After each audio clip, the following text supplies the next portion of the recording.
سب conscious incompetence سے conscious incompetence and then conscious competence اور پھر سب کانشیس کمپیٹنس. نہ صرف یہ کہ انسان کا ڈیزائن یہی تھا کہ اس کو اس چاروں سٹیجز سے گزارا جائے، مگر اگر نہ گزارا گیا تو یہی کام جو اللہ کے لیے ہم کر رہے ہیں قرآن پڑھنا، وہ گناہ کے زمرے میں بھی داخل ہو سکتا ہے. بسم اللہ الرحمن الرحیم. السلام علیکم ورحمۃ اللہ. میرا نام ساحل ادیم ہے. آج بہت ضروری ملاقات ہے آپ سب کی میرے ساتھ، میرے استاد کے ساتھ. ایک وجہ ہے جس کو سب سے پہلے بیان کرنا سب سے زیادہ ضروری ہے، اور بڑے غور سے سمجھیے گا اس بات کو. انسانی ذہن جو ہے وہ اپنے مراحل سے گزرتا ہوا، چاہے ہم چاہیں یا نہ چاہیں، انسانی ذہن دماغ اپنے پروگرس کے، ڈیولپمنٹ کے، ارتقاء کے مرحلوں سے گزرتا ہوا ہر انسان کو بچپن سے لے کے اس کی آخری عمر تک کچھ خاص کیپیبلٹیز، قابلیت، ایکیومن اور آئی کیو بڑھا رہا ہوتا ہے بیسڈ آن کس قسم کا ایکسپیرینس وہ لے رہا ہے. اگر اس کو صحیح طریقے سے ڈائریکشن نہ دی جائے، اس ٹیکنیکل اسٹرکچر کو نہ سمجھایا جائے پروفیشنل طریقے سے، جس اسٹینڈرڈ کے اوپر اس کی ڈیولپمنٹ ہونی چاہیے، جس اسکل کی، اس اسکل کو، اس نالج اسٹرکچر کو اس اسٹینڈرڈ پہ نہ سمجھایا جائے، تو وہ اپنی طرف سے یہ تو سمجھ لیتا ہے کہ اس کو یہ کام آتا ہے، کیونکہ کچھ نہ کچھ تو وہ کر رہا ہوتا ہے، 1%، 2%. کئی دفعہ وہ غلط وجہ سے کر رہا ہوتا ہے، کئی دفعہ وہ صحیح وجہ سے غلط کام کر رہا ہوتا ہے، اور کئی دفعہ صحیح وجہ سے صحیح کام کر رہا ہوتا ہے مگر اس کو اسٹینڈرڈ کا نہیں پتا ہوتا، اس لیے وہ اس قابل نہیں ہوتا، اتنے قابل نہیں ہوتا جتنے کہ سیکھے ہوئے، ٹرینڈ اصول اور قواعد کو پوری طریقے سے ملحوظ خاطر رکھتے ہوئے، اس کی مشقیں کرا کرا کے اس کے مسلز کو، اس کے برین کو ٹرین کرتے ہوئے ان لیولز کو، ان سٹیجز کو اس سٹیج کے اوپر نہیں لے کے جاتے اساتذہ جس سٹیج پہ اس اسکل کی ضرورت ہوتی. میں مثال دیتا ہوں آپ کو. دنیا کا کوئی بھی کام لے لیں، وہ چاہے وہ آپ کا فرد کا کام ہو یا گروہ کا کام ہو، پرسنل ہو یا خاندان کا ہو، محلے کا ہو، پارلیمنٹ ہاؤس ہو، پالیٹکس کا ہو، جب تک کہ آپ کو اس کے نالج اسٹرکچر، کہ آپ کو یہ پتا ہو کہ اس میں کیا کیا چیزیں درکار ہیں to get the job done, اور پھر اس کی پریکٹس اور اس اسکل کو بار بار پالش کروا کے، اس کو ہاتھ پکڑ کے سٹیج وائز اس کو گزار کے نہیں لے کے جایا جائے گا تو وہ ادھم مچا کے رکھ دے گا. اب مثال لے لیں ڈاکٹر کی. ڈاکٹر اگر ٹرین نہیں ہوگا سرجری میں، ڈاکٹر اگر ٹرین نہیں ہوگا نالج میں جو کہ MBBS میں سیکھتا ہے، وہ اس کے بعد سرجری میں اس کو ہاتھ پکڑ کے ایک ایک مشق نہیں کروائی جائے گی، تب تک خالی کتابیں اسے کسی کام نہیں آئیں گی. اور اگر وہ کتابیں نہیں پڑھے گا تو وہ مشقیں کرے گا تو 1000 بندے مارنے کے بعد اس کو سمجھ آئے گی، وہ صحیح سمجھ نہیں آئے گی کہ کون سی نس کب نہیں کاٹنی، کیسے ایک انسان کی سرجری کرنی. بالکل اس طریقے سے ایک مشین کے اوپر انجینئر بھی ایسے ہی کرتا ہے. اس کو سب کانشیس انکمپیٹنس سے conscious incompetence and then conscious competence اور پھر سب کانشیس کمپیٹنس کے 4 مرحلوں سے گزارنا پڑتا ہے. پہلا مرحلہ کیا ہوتا ہے؟ سب کانشیس انکمپیٹنس، کہ مجھے یہی نہیں پتا کہ مجھے کیا نہیں پتا. یہ ماہر نفسیات ہونے کے ناطے میں آپ کو بیسک سمجھا رہا ہوں. اپنے لائف کے اندر جائیں، جیسے کہ آپ گاڑی چلانا سیکھ رہے ہیں. جب آپ نے گاڑی چلانی پہلی دفعہ سیکھی تھی اور انسٹرکٹر سائڈ پہ بیٹھا تھا اور اس نے کہا تھا کلچ دباؤ بیٹا اور گاڑی گیئر میں ڈالو، آپ کو تو یہی نہیں پتا کہ کلچ کیا ہوتا ہے، گیئر کیا ہوتا ہے، گیئر میں ڈالتے کیسے ہیں، اس کا مطلب کیا ہوتا ہے. تو شروع کی سٹیج ایسی ہوتی ہے جس میں آپ اتنے جاہل ہوتے ہیں کہ آپ کو یہی نہیں پتا ہوتا کہ آپ کو کیا نہیں پتا. اور جہالت آگے کی کچھ لیول پہ بھی رہے گی. بھی جب آپ کو یہ نہیں پتا ہوتا کہ آپ کو کیا نہیں پتا، تو جتنے مرضی اساتذہ مل جائیں ٹرین کرنے والے، وہ آپ کو ٹرین نہیں کر سکتے، بیکاز اس وقت آپ نالج سٹرکچرز کے اندر زیرو ہیں. اسکل میں تو زیرو ہیں ہی، مگر نالج سٹرکچر میں بھی زیرو ہیں. پھر اگلے سٹیپ کے اوپر آتے ہیں کہ آپ کو کچھ دنوں کے بعد، یاد رکھیے گا ابھی آپ نے آپ کو گاڑی بھی رکھی جب آپ گاڑی سیکھ رہے تھے، اگلے سٹیج کے اوپر آپ آتے ہیں تو آپ ہفتے 10 دن بعد اپنے انسٹرکٹر سے کہتے ہیں سر کلچ صحیح ٹائم پہ مجھ سے چھوٹ نہیں رہا، گیئر صحیح شفٹ نہیں ہو رہا، مجھ سے روڈ اپنی لین برقرار نہیں رکھی جا رہی، اوور ٹیک نہیں میں کر سک رہا ہوں. تو آپ کا انسٹرکٹر سمجھتا ہے کہ آپ کو ڈرائیونگ آ گئی، بڑی کی ورڈ ٹرمینالوجی استعمال کر رہے ہو، صحیح استعمال کر رہے ہو. حالانکہ ابھی آپ کو کچھ نہیں آیا. آپ کو یہ پتا چلا ہے کہ آپ کو کیا نہیں پتا چلا, اور آتا جاتا کچھ نہیں ہے آپ کو, مگر یہ پتا چل گیا کہ آپ کو کیا نہیں پتا. تو پھر اس کے بعد وہ پھر پریکٹس کرواتا رہتا ہے, مشقیں کرواتا رہتا ہے, یہاں تک کہ آپ آہستہ آہستہ گاڑی چلاتے ہیں اور پورے شہر کو پتا ہوتا ہے کہ بندہ بھی نیا ڈرائیور ہے. اس سٹیج کو کہتے ہیں کانشیس کمپٹنس. سو پہلے آپ انکانشیس, سب کانشیس, انکمپٹنس میں تھے, یہی نہیں پتا کہ کیا نہیں پتا. پھر آپ کانشیس انکمپٹنس میں آئے, یہ پتا چل گیا کہ کیا نہیں پتا مگر آتا کچھ نہیں ہے, کانشیس انکمپٹنس. پھر اگلی سٹیج پہ آتے ہیں جس میں آپ کانشیسلی کمپٹنٹ ہوتے ہیں. اس وقت آپ کا برین کانشیسلی وہ والے کام کر رہا ہوتا ہے کہ جو اصول پورے کرنے ہیں, قواعد پورے کرنے ہیں, مگر آپ کسی بھی لیول پہ ماہر نہیں ہوتے, سلو کام کرتے ہیں اور بڑا کانشیس ہو کے کام کرتے ہیں. اس دوران یاد رکھیے جب آپ گاڑی چلا رہے تھے, مہینہ ہوا تھا گاڑی سیکھے ہوئے, چلیں 2 مہینے ہوئے تھے, اور اگر آپ کو اس وقت فون آ جاتا گھر سے تو آپ فون اٹھا سکتے تھے؟ بالکل بھی نہیں. آپ کی گاڑی ہلکی پھلکی کہاں پر ہی تھی, کبھی چلتی تھی, کبھی سلو چلتی تھی, کبھی تیز, کیونکہ آپ بہت کانشیس تھے. گیئر بھی صحیح ٹائم پہ لگا رہے تھے, کلچ بھی صحیح ٹائم پہ چھوڑ رہے تھے, روڈ سینس بھی ٹھیک تھی. 6-8 مہینے 2-3 سال کے بعد مشقیں کرتے کرتے کرتے کرتے اب آپ روز گاڑی چلاتے ہیں, آپ کے گھر والے, آپ کا باس, آپ کے کولیگز فون کرتے ہیں, آپ فون پہ فلی فوکسڈ ہوتے ہیں, کانشیسلی فون پہ ہوتے ہیں, مگر گاڑی بالکل پرفیکٹ چل رہی ہوتی ہے, کوئی چیز غلط نہیں ہوتی, ٹائمنگ, پلیسمنٹ, سینس, ڈائریکشن, سب کچھ. یہاں تک کہ آپ کو یہ بھی نہیں پتا تھا کہ کون سے راستے پہ آپ لیفٹ لے رہے ہیں, کون سے پہ رائٹ, اور گھر پہنچ جاتے ہیں, دفتر پہنچ جاتے ہیں. کانشیسلی آپ فون پہ ہوتے ہیں. اس کو کہتے ہیں سب کانشیس کمپٹنس. یہ کب آتی ہے؟ مشقیں کر کے, نالج لے کے, اسکل کی نالج, اسکل کی practice, over practice over practice. یہ چاہے گولف کھیلنے والا پروفیشنل ہو, ایتھلیٹ ہو, ڈاکٹر ہو, انجینئر ہو, کوئی بھی کام کرنا ہو تو آپ کو ان 4 سٹیجز سے گزرنا پڑتا ہے. دنیا کے ہر کام میں تو یہ معاملہ ہمیں سمجھ آ گیا. ہمیں بس یہی نہیں بتایا گیا تھا کہ اللہ کی کتاب اس سے کئی زیادہ بڑا سٹینڈرڈ مانگ رہی ہے. نہ صرف یہ کہ انسان کا ڈیزائن یہی تھا کہ اس کو اس 4 سٹیجز سے گزارا جائے, مگر اگر نہ گزارا گیا تو یہی کام جو اللہ کے لیے ہم کر رہے ہیں, قرآن پڑھنا, وہ گناہ کے زمرے میں بھی داخل ہو سکتا ہے. کچھ ایسے الفاظ ہیں, کچھ کیا تقریباً سارے ہی ایسے الفاظ ہیں, عربی اور کسی اور زبان میں تو فرق ہی ہے کہ اگر میں وہ صحیح طریقے سے ادا نہیں کروں گا, تو اس کا مخرج صحیح ادا نہیں کروں گا, اس کی پریکٹس نہیں کی ہوگی, تو وہ ثواب کی بجائے وہی قرآن ہمیں لٹرلی گناہ کی طرف لے کے جا رہا ہوگا. میں اپنے قاری صاحب سے, ابھی جن کا میں ابھی آپ کو تعارف کراؤں گا, جب میں قرآن سیکھ رہا تھا تو انہوں نے مجھے دعاد کی مخرج کے اوپر پہلے دن کہا کہ بیٹا 20 دن سے پہلے یہ سوچی بھی مت کہ تو دعاد کا مخرج صحیح ادا کرے گا. تو ہم اد کی پریکٹس, مشقیں کرتے تھے, اور اپنے کلاس فیلو سے ہم مسجد میں بیٹھ کے سوچتے تھے کہ یار آج جائیں نہ جائیں, آج تو خالی اد کرتے رہیں گے. مگر یہ نہیں پتا تھا کہ قاری صاحب نے ہزاروں نہیں لاکھوں سٹوڈنٹس کو اس ٹریک سے گزار کے پرفیکشن حاصل کی ہوئی ہے کہ وہ اس کے بغیر تیری زبان کا مسل ہی نہیں ڈیولپ ہونا. دعاد کا مخرج خاص طریقے سے مسل, زبان کو جو ٹوسٹ کرتا ہے, مخرج ابھی آپ پڑھیں گے تو آپ کو پتہ چلے گا, کیونکہ زبان نے پہلی دفعہ اس طرح موو کیا تھا, تو ہمیں پریکٹس کر کر کے پتہ چلا, اور ہمیں تب کہیں جا کے پتہ چلا کہ اد اور اج میں فرق کان کتنی پریکٹس کے بعد سمجھتے ہیں. ہم اپنی طرف سے اعوذ باللہ, اور میں آپ کو اپنی لائف سٹوری سناتا ہوں. قاری صاحب کے ساتھ ہم پہلی دفعہ بیٹھے تو قاری صاحب نے کہا قرآن شروع کرو اعوذ باللہ سے. ہم 12 لڑکے تھے, 12 کے 12 لڑکے اعوذ باللہ کے اندر اعوذ کے اوپر ہی قاری صاحب روکتے تھے, رک جاؤ اگلا ہو.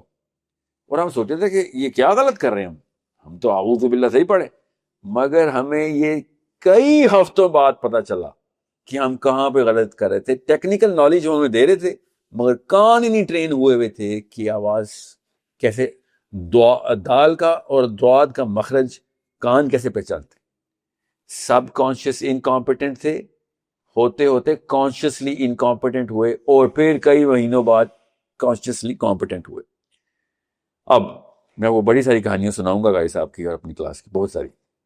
یہ آپ کو ابتدائیہ دینا کیوں ضروری تھا کہ اگر ہم ایتھلیٹکس میں، انجینئرنگ میں، ڈاکٹر میں، دنیا کے تمام معاملات میں اسٹینڈرڈس کو رکھتے ہیں اور اللہ کی کتاب میں یہ اسٹینڈرڈ نہیں رکھتے تو دو بڑے نقصانات کرتے ہیں. نمبر ایک، ہم اس برین کو ہی نہیں سمجھے جس کو ڈیولپ کرنے کے لیے اللہ نے بچہ ہمیں دیا تھا. یہ برین اپنا آئی کیو بڑھاتا ہے، سائنس سمجھتا ہے، اس ٹیکنیکلٹی اور اسکل کے اوپر جب وہ ماہر ہونے کی کوشش کرتا ہے تو برین کے پاؤنڈز بڑھتے ہیں. تو جس کو یہ قواعد اور قانون پتا ہو اور ان کو فالو کر کے اس کی پریکٹس کر چکا ہو، اس کا برین زیادہ بڑے سائز کا ہوتا ہے کمپیئر ٹو جس کو پتہ ہی نہیں کچھ. دوسرا، یہ کوئی عام معاملہ تو تھا نہیں، یہ تو اللہ کی کتاب کا معاملہ تھا، یہ تو جنت و دوزخ کا معاملہ تھا، یہ ہمارے دین کا معاملہ تھا. احد کا غزوہ ہو رہا تھا، حضرت سعد بن ابی وقاص انجرڈ تھے، اللہ کے نبی صلی اللہ علیہ وسلم کے ساتھ تھے اور اللہ تعالیٰ کے نبی صلی اللہ علیہ وسلم وار کال دلوا رہے تھے. سب نے جذبہ، مجاہدین کے جذبے کو ابھارنے کے لیے وار کال اونچی اونچی ریسائٹ کر رہے تھے کہ ایمن نے بھی بیچ میں اپنا حصہ ڈالا تو اللہ کے نبی صلی اللہ علیہ وسلم نے ان کو منع فرما دیا کہ آپ مت بولیں. انہوں نے پوچھا یا رسول اللہ کیوں؟ تو انہوں نے کہا کہ آپ جس طریقے سے ادائیگی کر رہے ہیں وہ ادائیگی درست نہیں. غزوہ احد کے بیچ میں یہ واقعہ ہو رہا ہے. خالی نیت اور جذبہ کافی نہیں ہوتا، یہ ٹیکنیکل کریکٹنس اور کئی بڑے ایوانوں میں کسی اور طریقے سے رجسٹر ہوتی ہے. یسبحو کا مطلب جس کو آتا ہے اس کو پتا ہے میں کیا کہہ رہا ہوں. یہ کیوں معاملہ آپ کو میں سمجھا رہا ہوں کہ قرآن کو لائٹ لے لیا ہے، سائنس کو ہم نے چار چاند لگا دیا، فزکس بہت ضروری ہو گئی. میتھمیٹکس میں 2+2=5.2 کر دوں یا 4.1 کر دوں تو میں جاہل، مگر نعوذ باللہ میں الحمدللہ پڑھ دوں یا الحمدللہ پڑھ دوں مجھے کوئی فرق نہیں پڑتا. حالانکہ ایک قاری بتایا کتنا بڑا جاہل ہے، تجھے الحمدللہ میں یہ فرق نہیں سمجھ آ رہا. 2+2=4.1 صرف 0.1 کی غلطی ہے اور میں جاہل کہہ رہا ہوں گا. مجھے کلاس 1 میں نہیں پاس کرنے دے گا کوئی مجھے. پروفیسر شپ تو دور کی بات، دنیا کی لیڈرشپ دور کی بات. 2+2=4 ہی رہے گا، 4.0 ہی رہے گا. کتنی ایکوریسی چاہیے نا ہمیں. مگر قرآن کی باری آئے تو خیر ہماری نیت تو ٹھیک ہے بھائی، 4.1 والے کی بھی نیت ٹھیک ہے، بڑی محنت کر کے 4.1 تک پہنچا یا 3.9 بول رہا ہو، نیت کا کیا کرنا ہم نے. اور اگر اس سٹینڈرڈ کے اوپر ہم دنیاوی علوم کے اوپر زیرو کرتے ہیں بندے کو، مگر دین پہ آئے تو کوئی سٹینڈرڈ ہی کوئی نہیں. اور وہ والا کام جو کہ دنیا اور آخرت کے اوپر ہر فرشتہ ویٹ کر رہا ہے کہ کس سٹینڈرڈ کا مسلمان ہے تو، اس کے اوپر ہم نے کوئی لفٹ نہیں کرائی تو پھر تو بچت نہیں ہونی ہماری. یہ اس ابتدائیے کے بعد اناؤنسمنٹ میری سن لیجیے. قاری عبد الرؤف عادل صاحب، میرا آپ کو پتہ ہی ہے میں انسانوں کی تعریف کا قائل نہیں ہوں، تو یہ انسان کی تعریف نہیں ہو رہی، یہ غور سے سمجھیے گا. یہ میرے استاد ہیں، ہم ان کے جوتے سیدھے کرتے ہیں اور اس کو نہ صرف اپنی لبائی سے فخر سمجھتے ہیں بلکہ دین کے اصولوں میں سے ایک اصول سمجھتے ہیں. یہ اس سٹینڈرڈ کے اوپر پریکٹس کرتا ہوا پہلا مسلمان ہمیں پاکستان میں ملا. یہاں تک کہ میں آپ کو اصلی کہانی سناتا ہوں، میں نے قاری صاحب کو بھی نہیں سنائی ہوئی آج تک. I8 اسلام آباد میں زونگ میں کام کرتا تھا اس وقت. تو میرے زونگ کے کچھ کولیگز نے مجھے کہا کہ تم بڑی، کیونکہ ہم دفتر میں جماعت کراتے ہوتے تھے، ریگولر کولیگز ملتے ہیں اور نماز پڑھ رہے ہوتے ہیں، تو میں ٹیکنیکل باتیں بہت کرتا ہوتا ہوں ان کے ساتھ، قرات کی نہیں، تجوید کی نہیں، دین کی. تو اس نے، ایک بندے نے مجھے کہا کہ ساحل سر آپ کو نا میں نے ایک خاص جگہ پہ نماز پڑھوانی ہے. وہاں پہ میں آپ کو سچ بتا رہا ہوں، نعوذ باللہ کوئی ایسی بات نہ ہو کہ جو ایسے کوئی لگے کہ میں کوئی کلیم کر رہا ہوں. میں آپ کو خالی واقعہ سنا رہا ہوں، لوگ کس طریقے سے ایکسپیرینس کرتے ہیں. اس لڑکے نے کہا کہ وہاں پہ جاتے ہیں، وہاں پہ نا ہوا میں ایسے لگتا ہے جیسے پیچھے فرشتے نماز پڑھیں. کیسی باتیں کر رہا ہے، پیچھے فرشتے نماز پڑھیں؟ میں آپ کو سچا واقعہ سنا، اس کے ایگزیکٹ الفاظ یہ ہیں. کہتا ہے رکت طاری ہو رہی ہوتی، لوگ رو رہے ہوتے پیچھے کھڑے ہو. تو میں نے کہا یار رو تو اس لیے رہے ہوتے ہیں کیونکہ ان کو عربی آتی ہوگی، ان کو پتا ہوگا اللہ کا کلام ہے اور اللہ تعالیٰ کیا ارشاد فرما رہے ہیں. کہتا نہیں سر، صرف یہ بات نہیں ہے، آپ ایک دفعہ مسجد قباء آ کے تو دیکھیں مغرب کی نماز کے وقت. اچھا یہ بات آئی گئی ہو گئی نہ، اس دن میں گیا، دفتر کے معاملات تھے. کافی دنوں کے بعد میں I8 میں مغرب کے ٹائم پہ کہیں پہ گاڑی چلا رہا تھا تو اذان ہوئی. تو میں نے کہا یار یہ تو عین موقع پہ اللہ تعالیٰ مجھے وہاں لے آئے ہیں. میں مسجد قباء میں انٹر ہو گیا اور میں نماز کے لیے وضو شروع کیا، ویٹ کیا. اچھا مجھے پتا بھی نہیں کہ واقعی میں اسی مسجد میں آیا ہوں کہ نہیں آیا ہوں. اور وہ قاری ہر روز تو نہیں کیا پتہ پڑھاتے ہوں نہیں کیا پتہ. اور مجھے اس نے یہ نہیں کہا تھا کہ قاری صاحب کے بارے میں بات, اس نے خالی نماز کی بات کی. میں نماز میں کھڑا ہوا, اس وقت آپ نے سورہ حشر پڑھی, ایکچولی نہیں, اس وقت آپ نے سورہ فتح پڑھی. تو میں فرشتے کیا سوچ رہے ہیں اور کیا رکھ, تو نے میرے پہ ایک ہیبت طاری ہوگی جس طریقے سے ہم نے سورہ فتح پڑھی نا. اور میں اس ہیبت میں اپنے دوست کو فون کیا, میں نے کہا مسجد کا نام بتا جس کی تو بات کر رہا تھا. کہتا تھا مجھے مسجد کا نام نہیں آتا, وہ I-8 میں پیٹرول کا پمپ ہے PSO کا یا جو شیل کا, اس کے ساتھ. میں نے کہا مسجد قباء ہے. کہتے پتہ نہیں مسجد قباء ہی ہوگی مگر ادھر جانا آپ نے. میں نے کہا میں ادھر ہی پڑھ رہا ہوں یار. تیری کیا فیلنگ اور ایکسپیرینس تھا؟ کہتا میں آپ کو بتا رہا ہوں جس طریقے سے لوگ رو رہے تھے, جس طریقے سے ہوا میں ایک سما بند گیا ہوا تھا, اور میں یہ چاہ رہا تھا, یہ اس کے الفاظ ہیں کہ کاش یہ قرات چلتی رہے, لمبی سی کوئی صورت پڑھیں وہ, اور ہم کوئی آدھا ایک گھنٹہ تو ایٹ لیسٹ یہ ایکسپیرینس کر سکیں کانشیس. یہ وہ ایک لیول تھا جس کے بعد میں نے جب پہلی بار سنی تھی تو میں نے سوچا یار یہ کوئی عرب سے آئے ہوئے ہیں بندے, انہوں نے کوئی بات کرا دی. تو میرا تو کل لگ گیا کہ میں اس عرب بندے کے پیچھے کھڑا ہو گیا ہوں, اور میں جا کے بتاؤں گا کہ یار ادھر عشاء ضرور پڑھ لینا, کوئی خاص قاری آیا ہوا ہے. تو میں نے اپنے دوست کو بتایا کہ یار میں ادھر آیا ہوں, تو اس نے کہا اور وہی نہیں قاری صاحب کی تو میں بات کر رہا تھا, اور تو نے نوٹس نہیں کیا کہ فرسٹ انسٹنس میں تیرا پہلے موقع لمحے میں تیری کیا سوچ آتی ہے. اور میں نے کہا میری بھی پہلے لمحے میں یہی سوچ آئی تھی کہ یہ نہ ہو کوئی چھوٹی صورت پڑھ دیں, یہ نہ ہو یہ نماز جلدی ختم ہو جائے. یہ پہلی لالچ تھی جو نماز لمبی کرنے کی ان لوگوں کے اندر ہوتی ہے کہ جب اس سٹینڈرڈ کے اوپر ایک بندہ اللہ کی کتاب جاری کر رہا ہوتا ہے آ کے اس سٹینڈرڈ کے اوپر کہ جس میں کوئی غلطی نہیں ہوتی, اور اس کو پتا ہوتا ہے کہ پیچھے ایک ذمہ ہے میں نے نبھانا ہے کہ لوگوں کے اندر قرآن داخل کروانا ہے میں نے. اب یہ وہ لوگ ہیں جن کو عربی نہیں آتی, اور وہ صرف اور صرف قرات کی برکت اور پاور کے تھرو اس حصار میں آ جاتے ہیں کہ بھیا اس وقت تمہیں قرآن تمہارے اندر جاری کیا گیا, قرآن تمہارے کانوں سے دلوں تک جا بھی رہا ہے کہ نہیں. یہ ایک ایسا معاملہ ہے جس کا ایک فائدہ بھی ہے اور ایک نقصان بھی.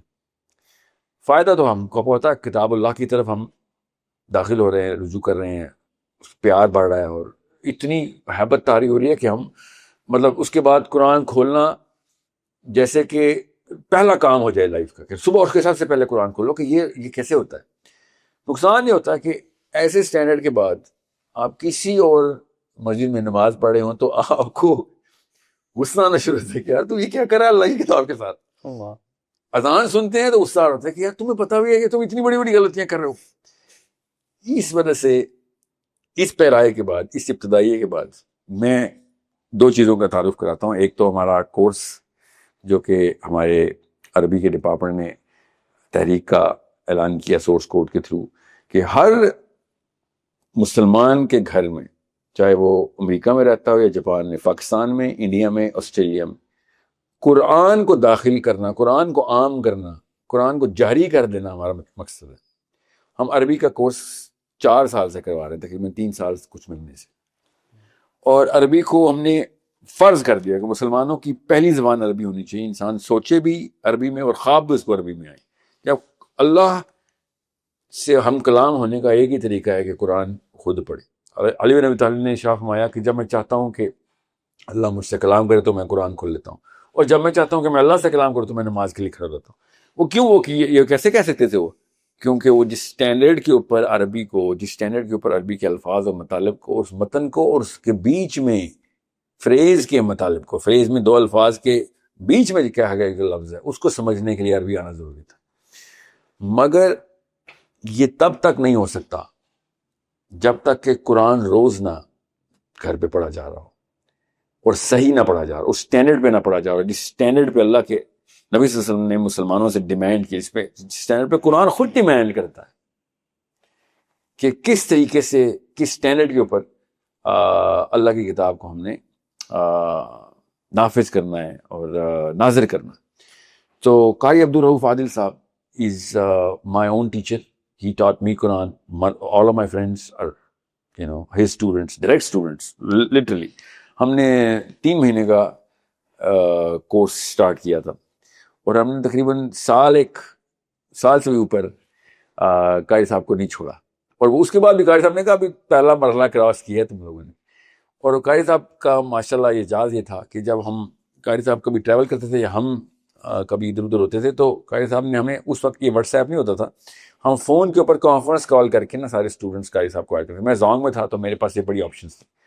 تو فون کے اوپر وہ والی آڈیو نہیں جو واٹس ایپ کی ڈیٹا آڈیو, ہمیں قرآن سنانا ہوتا تھا, اور اس وقت کا حساب فون میں بتا رہے تھے کہ زبان کہاں پہ غلط لگا رہے ہو, دوبارہ سے پڑھو, زبان کی ٹپ کو حلق کے کہاں سے, وسط حلق سے آ رہی ہے, ادنا حلق سے آ رہی ہے, حلق سے آ رہی ہے, کہاں سے آواز غلط نکال رہے. اب ہمیں اس وقت حیرت ہوتی تھی کہ اس بندے کو پتہ کیسے چلنا کہ میری زبان غلط کہاں پہ ٹچ ہو رہی. یہ ایک ایسا سٹینڈرڈ ہے جو ہر مسلمان بچے پہ فرض تھا. یہ فرض تھا کہ ہر مسلمان بچہ عربی کو, قرآن کو, اللہ کی کتاب کو, اللہ کے نبی صلی اللہ علیہ وسلم کی حدیث کو اس لیول کے اوپر ادا کر. یہ کوئی لگژری نہیں تھی, یہ کوئی نعوذ باللہ ہم اپنے بچوں پہ احسان نہیں کر رہے, یہ میرٹ ہے کہ اللہ کی کتاب کو صحیح پڑھا جائے. اس کے بغیر آپ غلط پڑھ رہے ہیں قرآن. یاد رکھیے گا, میں رائبن میں ایک تبلیغی جماعت کے ساتھ گیا ہوا تھا, تو وہاں پہ بیان میں نا انہوں نے حدیث سنائی. انہوں نے کہا کہ جب جنت اور دوزخ کا فیصلہ ہو چکا ہوگا اور جنتی جب موو کریں گے نا جنت کی طرف, تو شیطان آخری حربہ یہ کھیلے گا کہ میں کچھ تو بچا نہیں میرے پاس. تو اللہ سے کہے گا یا اللہ سب کچھ تو ٹھیک ہے, اب ہو گیا انہوں نے جو کچھ کرنا تھا, مگر ان کو تجوید میں تو پکڑ, یہ تو یہ کتاب غلط پڑھتے رہے. یہ اس کا آخری جملہ ہے جو کہ جہنم میں اس کو پھینکنے سے پہلے پہلے وہ فریاد کرے گا. اتنا بڑا معاملہ ہے. باقی تو قاری صاحب خود بتائیں گے. میں نے اتنا لمبا ابتدائیہ کیوں بتایا کہ اب قرآن کو عام کرنے کا تہیہ ہم نے کر لیا. جس طرح عربی کو ہم نے پہلی زبان بنانا تھا, قرآن کو پہلی کتاب بنانا ضروری ہے گھر کی. قرآن کو پہلی سکل بنانا ضروری ہے. پہلی مہارت مسلمان کی قرآن میں ہونی ضروری ہے. 3 سال کے بچے سے 2 سال کے بچے سے شروع کر کے پورا ایکو سسٹم. پہلی سکل اللہ کی کتاب, پہلی کتاب اللہ کی کتاب, پہلی زبان اللہ کی کتاب کی زبان. یہ ہے ہمارا پورا کا پورا نصب العین اور مقصد. اس کے لیے عربی کا کورس تو آپ کو پتہ ہی ہے, آپ کی اسکرین پہ بھی آ رہا ہوگا اس وقت. اس سے بھی پہلے بچوں کے لیے الگ اور بڑوں کے لیے الگ, اسپیشلی ہاؤس وائفز. اگر اماں ہماری والدائیں اپنی تجوید اور قرات کے اصول سمجھ لیں تو بچوں کو خود ہی ٹرانسفر ہو جائے گی. ان کے کان ٹرین ہو جائیں, بچے کی زبان تلفظ کو خود ٹھیک کر لیں گے. اس لیے خواتین اسپیشلی یو, بیکاز بچہ آپ کی گودوں میں ہوتا ہے, باپوں کی گودوں میں نہیں ہوتا. آپ کے کان اگر ٹرین ہو گئے ان اصول ان قواعد کے اوپر تو بچہ بھی سمجھ لے گا. لیٹس ٹاک ٹو دا گائے, دا مین.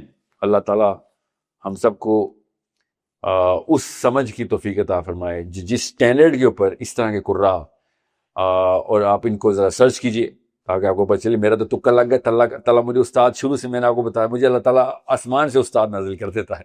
شروع سے میں آپ کو یہ بتاتا آ رہا ہوں, he is one of those teachers جو جس سٹینڈرڈ کے اوپر قرات کرتے ہیں, جن سکولز کے اوپر یہ مہارت رکھتے ہیں, پاکستان میں گنے چنے لوگ, لٹرلی 10-12 ایسے. سو السلام علیکم قاری صاحب, بہت بہت شکریہ. اللہ تعالیٰ آپ کو اور عزت, اللہ تعالیٰ آپ کی عزت میں سے بڑھاوا لے کے آئے. اللہ تعالیٰ آپ سب ہم سب کو توفیق دے کے آپ سے سیکھیں. تھوڑا سا اپنا سفر بتائیں, آپ بچپن سے کب, یہ آپ کی جرنی کیسے سٹارٹ ہوئی اور ان سٹینڈرڈز کا آپ کو کب پتہ چلا کہ یہ کتنی ضروری چیز ہے؟ وعلیکم السلام ورحمۃ اللہ وبرکاتہ. نحمده ونصلی علی رسولہ الکریم, اما بعد, فاعوذ باللہ السمیع العلیم من الشیطان الرجیم, بسم اللہ الرحمن الرحیم, اور زد علیہ ورتل القرآن ترتیلا. میرا نام قاری عبدالرؤف عادل ہے اور قرآن کا خادم اس عزم کے ساتھ قرآن میں مصروف ہوں کہ اللہ رب العزت اس دنیا سے لے کے جائے تو میرا شمار قرآن والوں میں سے ہو جائے انشاءاللہ. میں بہت شکر گزار ہوں ساحل بھائی آپ کا کہ آپ نے مجھے اس قابل سمجھا جس مقصد کے لیے آپ نے بلایا ہے. میرا مقصد ہی یہی ہے, قرآن کی خدمت اور قرآن میں اپنی زندگی کو بسر کرنا, سیکھنا, سکھانا. ابھی میں سیکھتا ہوں الحمدللہ, اور سکھاتا بھی ہوں جہاں تک اللہ رب العزت نے مجھے توفیق عنایت فرمائی ہے اور اسکل دیا ہے. اللہ رب العزت نے جو چیزیں مجھے عنایت فرمائی ہیں.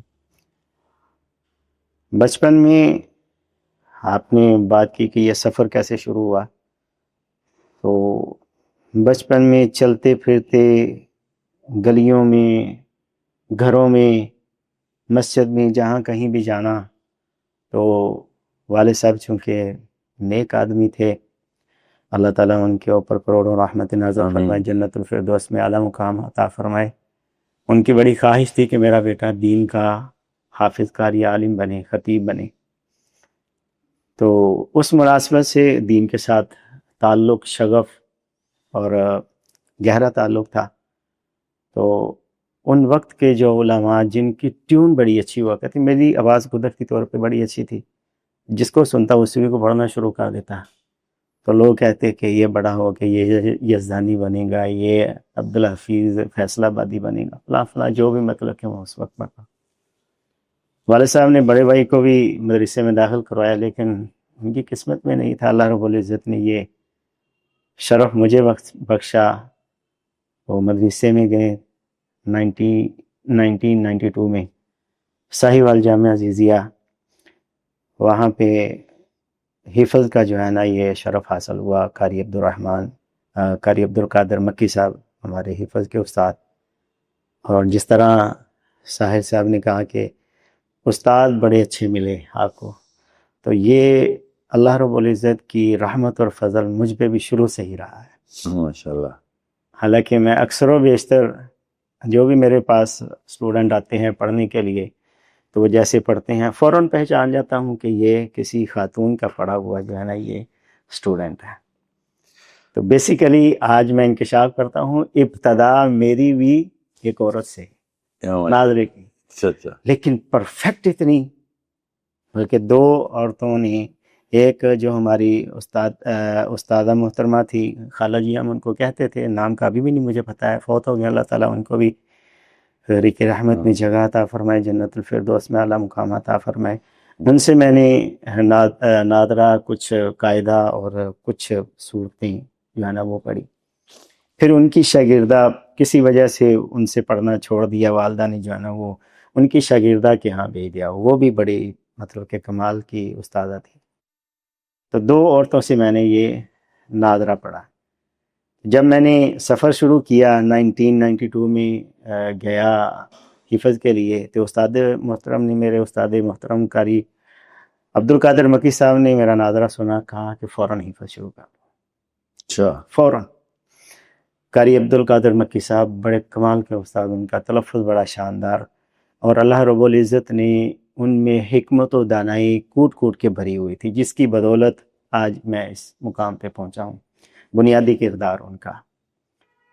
اس کے بعد پھر اگلے استاد ان سے بھی کمال کے ملے، جو کہ شیخ العرب والعجم قاری محمد یحییٰ رسول نگری رحمہ اللہ رحمۃ واسعہ، جن کو بابائے قرات کہتے تھے، تلفظ کے بادشاہ، ان سے تجوید پڑھنے کا شرف حاصل ہوا۔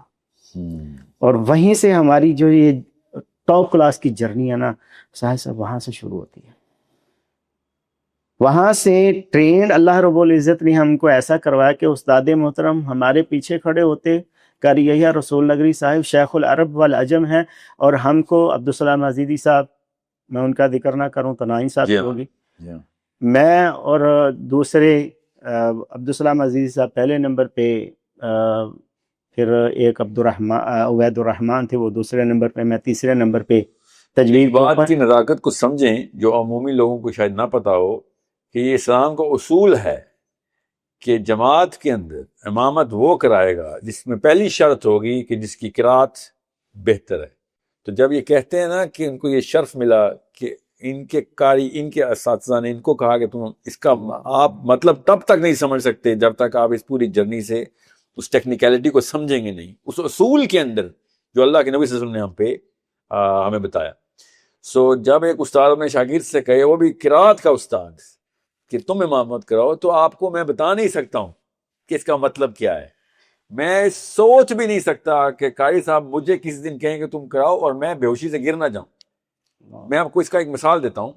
ہمارے زونگ میں نا مسجد تھی بڑی، ادھر میں آپ کی کلاس لیتا تھا تو میں وہاں پہ جاری کرتا تھا امامت کے دوران قرآن۔ تو لوگوں کو پتا تھا کہ اسی قرات اس کو قرات آتی ہے، ان کو یہ تو نہیں پتا تھا کہ میں صحیح ہوں، ان کو تو ان کو اصول پتا ہوں گے تو پتہ چلے گا نا۔ تو 3-4 بندے ایسے تھے جن کو پتا تھا کہ یہ یا تو اسٹوڈنٹ ہے سیکھ رہا ہے یا پھر یہ سیکھ چکا ہے۔ مگر ایک بابا جی تھے جو کہ امامت کراتے ہوتے تھے، ایک آئی ٹی کا ہاؤس تھا ہماری بلڈنگ میں، ان کے وہ کوئی گارڈ تھے یا جو بھی تھے، تو لوگ ان کی داڑھی دیکھ کے تکریم کر کے نا انہیں کو، کیونکہ ان کو شوق بہت تھا امامت کرانے کا، تو مجھے بھی کوئی اعتراض نہیں تھا کہ امامت کرائیں، ظہر کی کرا لیں، عصر کی کرا لو، مگر مغرب میں جب ان کی میں قرات سنتا تھا تو میں نے اس سے زیادہ اصول توڑنے والا بندہ لائف میں نہیں کبھی دیکھا. ان کو کبھی بھی نہیں، کبھی انہوں نے کبھی بھی نہیں کچھ سیکھا، اور وہ غلطی اتنی پکی کر چکے ہوئے تھے کہ اوپر سے انہوں نے اپنی کوئی طرز بھی بنائی ہوئی تھی جس کو اللہ بچائے وہ کوئی مطلب باقاعدہ ایک کچھ لوگوں کو ہنسی آتی تھی تو کچھ لوگوں کو مجھ غصہ آ رہا تھا کہ کیا کر رہا ہے. تو مجھے ایک بندے نے کہا کہ بھیا آپ ان کو امامت کیوں کرانے دیتے ہیں؟ میں نے یار اب میں نہیں ایسے کہہ سکتا کہ پیچھے ہٹو. کہتے یہ دو اسلام کے اصول ہیں جو تم توڑ رہے ہو، دین کی بات نہیں کرو گے پھر تمہارے آگے. ایک وہ کہ اس بندے کو حق ہی نہیں امامت کا جس کو لوگ نہ چاہتے ہوں، پہلا اصول ہے کہ وہ امامت کرائے، یہ یاد رکھنا، یہ اللہ کے نبی صلی اللہ علیہ وسلم کی حدیث ہے. دوسرا، تم نے پھر سیکھی کس لیے تھی قرات اگر تم نے امامت نہیں کرانی تھی؟ تو یہ تم پہ ذمہ داری ہے، کوئی نخرہ نہیں ہے. یہ ہو نہیں سکتا کہ تمہیں قرات کے اصول پتہ ہوں اور اگلے کو نہ ہو پتہ ہوں اور تم سے سوال نہ ہو کہ تو کیا کر رہا تھا اس وقت. یہ مسلمانوں کو میں اس لیے بتا رہا ہوں کہ آپ سمجھیں کہ یہ جملے جو آپ یہ ارشاد کر رہے ہیں استاد، یہ کوئی عام جملے نہیں ہے، اس کا وزن ہے اتنا بڑا کہ جب انہوں نے کہا نا کہ میرے استاد نے کہا کہ تم امامت کراؤ، تو یہ اس کے پیچھے ٹیکنیکلٹی کیا ہے. سر پلیز جاری رکھیے. Abdullah bin Mas'ud radiyallahu ta'ala anhu said, do not scatter the recitation of the Quran like the scattering of the sand. Do not rush through it like poets rush through poetry, but pause at its most amazing parts and let your hearts move with it. What do you think it means? Pause and think about it, and then let your mind move with the meaning of what I just said. تو مجھے ابھی بھی یاد ہے ساحل بھائی، تقریباً 10 سے 12 صفوں کا وہ صحن تھا مسجد کا، جامعہ عزیزیہ کی ادارے کی مسجد تھا، اور ایک صف جو غالباً کم از کم جو ہے نا وہ اس میں 60 سے 65 افراد کھڑے ہوں گے، اور اتنا سٹرکچر مطلب کہ وہ صحن بالکل صاف، اور اس کے اطراف میں بچیوں کا ادارہ تھا. اس وقت یہ مائک شائک ساؤنڈ سسٹم وہ رواج نہیں تھا اتنا. یہ تو اب ہمیں مطلب کہ ہم عادی ہو گئے ہیں اس کے. تو تب ہم بغیر مائک کے، اسپیکر کے، ساؤنڈ سسٹم کے، ہمارے پیچھے بچیاں جو مدرسے کی طالبات تھی وہ نماز پڑھا کرتی بغیر تکبیروں کے، مطلب کہ بغیر اسپیکر وغیرہ کے. ہماری آواز مطلب کہ ہمیں بابا جی نے ٹرینڈ ایسا کیا. کریہ رسول نبی صاحب رحمہ اللہ رحمۃ واسعہ. میں تو ان کے متعلق ایک ہی دعا کرتا ہوتا ہوں، یا اللہ ان کو نبی صلی اللہ علیہ وسلم کی ہمسائی نصیب. آمین. ماشاءاللہ. تو یہ ان کا مطلب کہ صدقہ جاریہ ہے، ہم ان کے شاگرد ہیں، اور انہوں نے ہمیں ایسے ٹرین کیا ہے.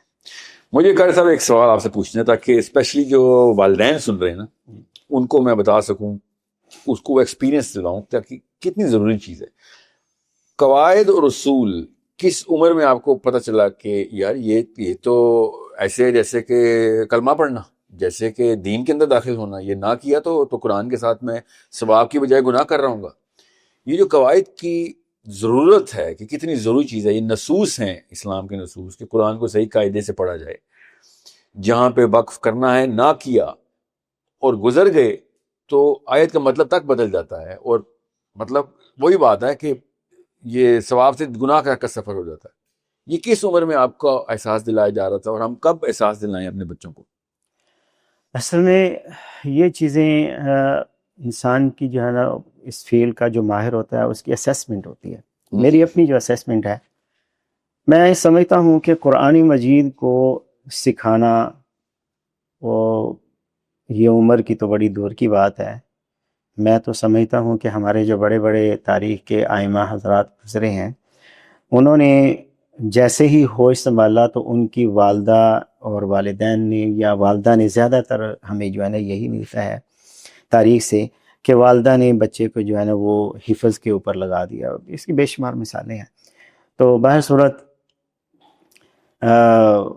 ایک امام صاحب کا مختصراً یہ قصہ ہے کہ والدہ نے اتنی سٹرگل کی ان کے حفظ کے معاملے میں، حفظ کے لیے چھوڑ کے جایا کرتی تھی مسجد میں تہجد کے وقت والدہ غالباً میں بھول نہ رہا ہوں تو احمد بن حنبل رحمہ اللہ کہتے ہیں کہ والدہ مجھے اٹھاتی تہجد کے وقت، میرے لیے وضو کے لیے پانی گرم کرتی، اہتمام کرتی، تہجد کے وقت مجھے پریپیئر کر کے ریڈی کر کے مسجد تک چھوڑ کے آیا کرتی کہ میرا بیٹا نماز کی جماعت جو ہے نا وہ جماعت کے ساتھ فجر کی نماز پڑھے اور اپنے استاد سے قرآن جو ہے نا وہ یاد کرے۔ یہ تو مطلب کہ بات ہے یہ چھوٹی عمر کی۔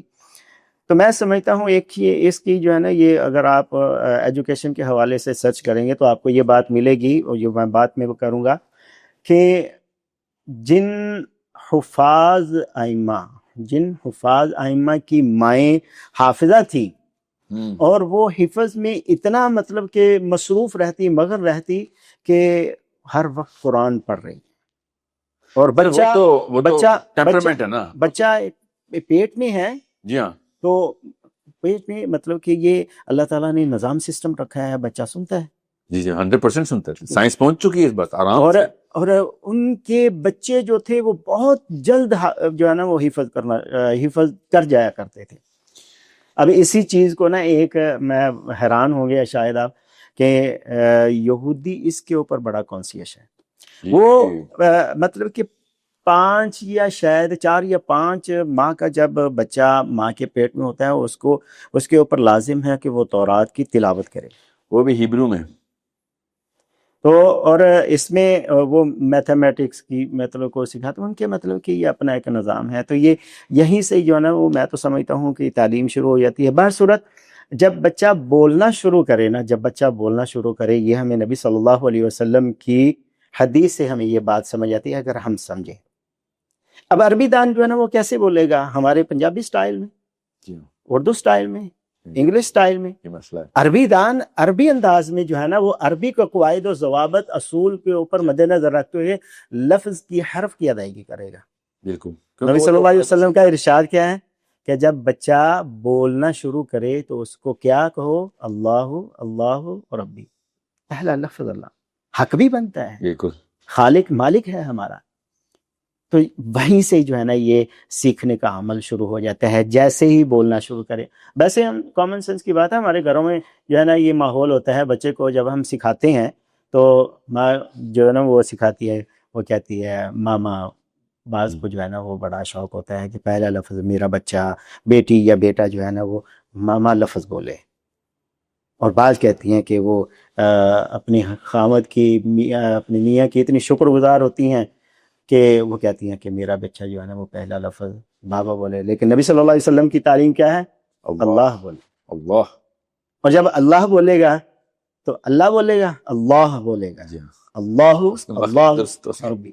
اور یہاں پہ ایک اصول میں بتا دیتا ہوں، تجوید کا اصول۔ جی ضرور۔ جب لفظ اللہ اور اللہم کی لام سے پہلے زبر اور پیش ہوگا تو لام موٹا ہوگا، یہ ضابطہ ہے، اصول ہے، بالکل۔ چلتے چلتے اصول بھی جو ہے نا وہ بیان ہوگا کا کیا مطلب ہے وہ آپ سیکھیں گے کورس میں، جی، کس طریقے سے زبان کو موو کیسے کریں گے آپ، اور مخرج کیا ہوگا، ٹھیک ہے، زبان اٹھے گی تب کہیں جا کے لام موٹا ہوگا، کیسے ہوگا وہ تو ہم بات کریں گے۔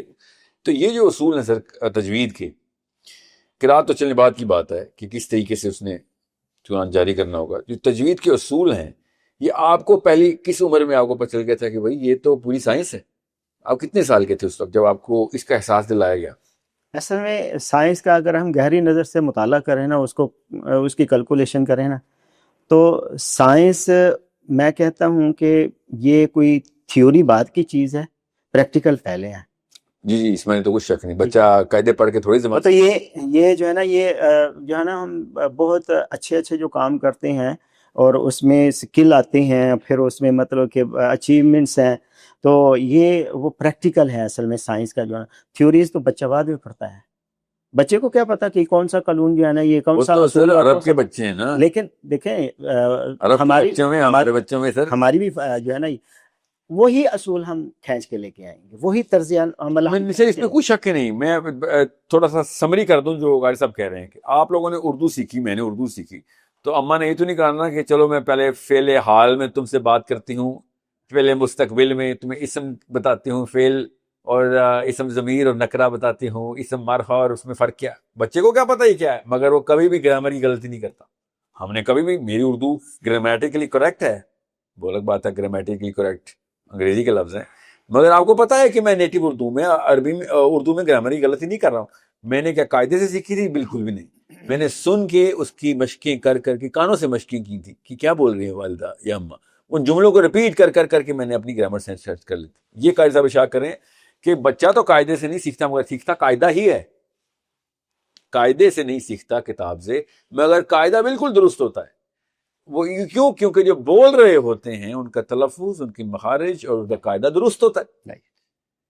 یہ ہے وہ جو کروڑ روپے کی بات کا ایسا اشارہ فرما رہے ہیں کہ یاد آپ اپنے درست کر لیں, جن کے لیے میں کہتا والد والدائیں اس وقت سن لیں کہ اگر آپ نے محنت کر لی تو بچوں کو قرآنی قاعدہ, نورانی قاعدے کی ضرورت نہیں, آپ خود ان کا نورانی قاعدہ ہے, آپ خود چلتا پھرتا قرآن کا اصول ہے ان کے سامنے, اسپیشلی مائیں.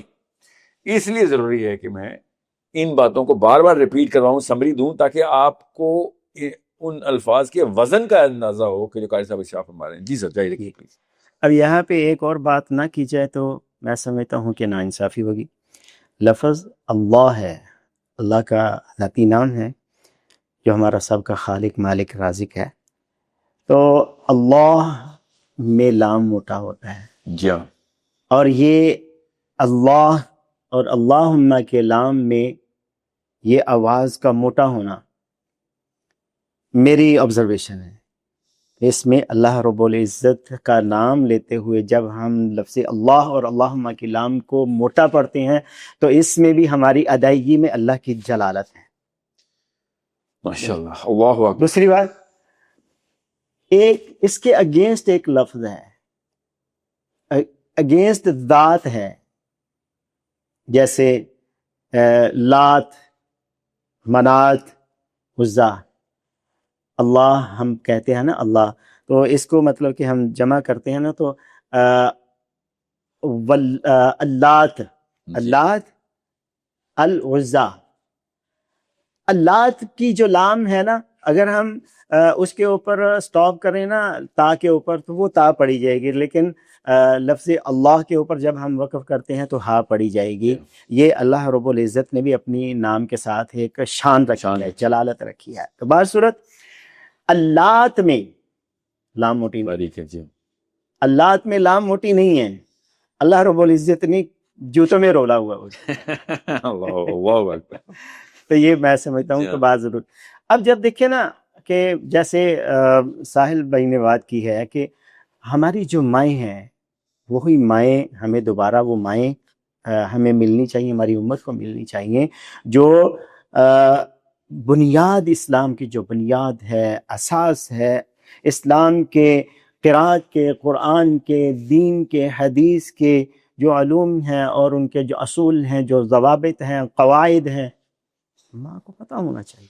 اس سے اور پھر وہ جو ایک نبی صلی اللہ علیہ وسلم, اللہ رب العزت کو جو مطلوب ہمارا, ہم میں سے جو فرد ہیں وہ پھر ہوں گے. بات ہے سٹینڈرڈز کی. اگر آپ کو یہ پتہ ہی نہیں کہ کتنی ضروری چیز ہے تو پھر آپ کیجول لیں گے, کیجول لیں گے تو اگلی 2 نسلیں وہ کام ہی چھوڑ دیں گی. یہی ہمارے ساتھ ہوا. سو جو قاری صاحب شاہ کر رہے ہیں یہ کہ اگر ایک ماں کو یہ پتہ ہو کہ کتنا ضروری عنصر ہے یہ کہ میں نے اصول, جو قاعدے ہیں, قانون ہیں قرآن کو جاری کرنے, پڑھنے کے, تلفظ کے, وہ اگر اس کو ضروری سمجھے گی تو پریکٹس کرے گی تو اتنی پرفیکشن تک جائے گی کہ اس کا بچہ خالی اس کو سن کے قاعدے کے اندر داخل ہو چکا ہوگا. تو اگر یہ بات اس وقت اصول کی نہیں ہو رہی, اس وقت قرات کی نہیں ہو رہی, تجوید کی بات نہیں کر رہے جملے میں, وہ یہ کہہ رہے ہیں اس کو ضروری سمجھنے کے لیے جو سٹینڈرڈ ہے اپنی سوچ کا وہ اوپر لے کے جاؤ. جب آپ اس سوچ کے اوپر سٹینڈرڈ کے اوپر جائیں گے تب کہیں جا کے آپ میں اور عرب کے اس دور کے اس صحابیہ میں, جس طریقے سے صحابی اپنی ماؤں سے سن کے قرآن کو جس طریقے سے سیریس لے رہے تھے, تب کہیں جا کے اگلی نوبت آئے گی نا عربی کی. عربی سکھا رہے ہیں آپ سارے, ہمارے پاس سورس کوڈ میں عربی سکھا رہے ہیں آپ کو, مگر اگر آپ قرآن نہیں جاری کر رہے تو عربی سکھا کے ہم نے کیا کرنا ہے؟ وہ تو محمد بن سلمان بھی عربی بولتا ہے, کیا کروں گا اس کا؟ سارے کے سارے عربی متقی تو نہیں ہو رہتے عربی بولنے سے. یہ قرآن کا اعجاز ہے کہ قرآن جہاں جاری ہوتا ہے وہاں پہ اس کی برکات سے آپ کو اللہ تعالیٰ کے اللہ تعالیٰ نے قرآن میں ارشاد فرمایا وَأَعِدُّوا لَهُم مَّا اسْتَطَعْتُم مِّن قُوَّةٍ، ٹھیک ہے، یہ اللہ تعالیٰ نے کہا کہ بھائی طاقت اکٹھی کر. کیوں؟ تو اس دشمن کو جس کو تو جانتا ہے اور اس دشمن کو جس کو تو نہیں جانتا، صرف اللہ جانتا ہے، اس کے خلاف تیری تیاری کروانی. یہ میں آپ کو بتا دوں کہ قرآن جہاں جاری ہوتا ہے تو سب سے پہلے وہ والا دشمن پسپا ہونا شروع ہوتا ہے جس کو آپ نہیں دیکھ سکتے، نہیں جانتے، وہ شیطان کی قوتیں. تو آپ نے نوٹس کیا ہوگا جس گھر میں قرآن جاری ہوتا ہے روز، اس گھر میں سکینہ ہوتا ہے، برکات ہوتی ہیں. اس گھر میں وہ والے نحوست داخل ہی نہیں ہوتی جس میں آپس کے وہ والے مسائل شروع ہو جائیں جو کہ آپ کی طرف سے نہیں ہوتے مگر خود ہی چل رہے ہوتے ہیں، میاں بیوی کے بیچ میں، بچوں کے بیچ میں، اور معاملات کے اندر اچانک سرپرائزنگ قسم کے اٹیکس نہیں ہوتے آپ، کیونکہ یہ غیبی طاقتوں کے ہیں، یہ شیطان کے معاملات اور سسٹم ہے. اس کا ایک اللہ کا سسٹم ہے جس میں اللہ تعالیٰ خود سکینہ اور آپ کی راہ آسان کر رہے ہوتے ہیں. ایک شیطان کا سسٹم ہے جس میں آپ کی راہ میں چھوٹے سے بڑے روڑے اٹکائے جا رہے ہوتے ہیں. اس لیے یہ ضروری ہے کہ یہاں پہ نقطہ پوری طریقے سے بیان کیا جائے. اعوذ باللہ من الشیطان الرجیم، بسم اللہ الرحمن الرحیم.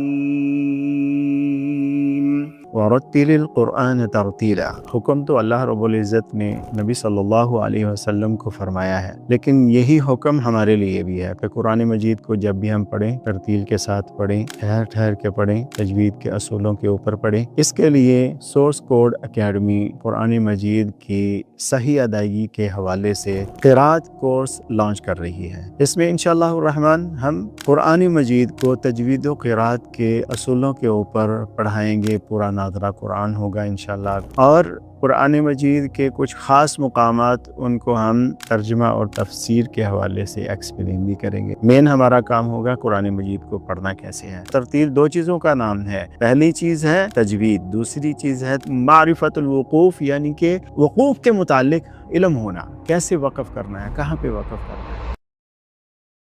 جی غازی صاحب جاری رکھیے. کیونکہ سوال تھا وہ آپ کا کہ کس عمر میں بچوں کو جو ہے نا یہ تجوید کا گول قواعد، یہ ایک نظام سسٹم ہے. یہ سمجھ لیں کہ ہمارا کریکلم ایسا ہونا چاہیے، گھروں کا، ہماری جو ہے نا لائف سٹائل کا، ہماری جو ہے نا یہ کہنے کے پریورٹی ہے نا، فرسٹ پریورٹی ہم قرآن مجید کو لے کے آئیں. کیوں نہیں لاتے؟ تو نہ صرف لے کے آئیں بلکہ ایک اسٹرکچرڈ اپروچ کے تھرو لے کے آئیں تاکہ آپ کو بھی آسانی ہو. کیونکہ قاری صاحب جو کافی ساری باتیں ایسے کریں کیونکہ ان کی پوری لائف قرآن پہ گزری ہوئی ہے، وہ یہ مفروضہ لے کے بیٹھے ہوئے ہیں کہ ہم قرآن کو اتنا ہی ضروری سمجھتے ہیں جتنا کہ یہ.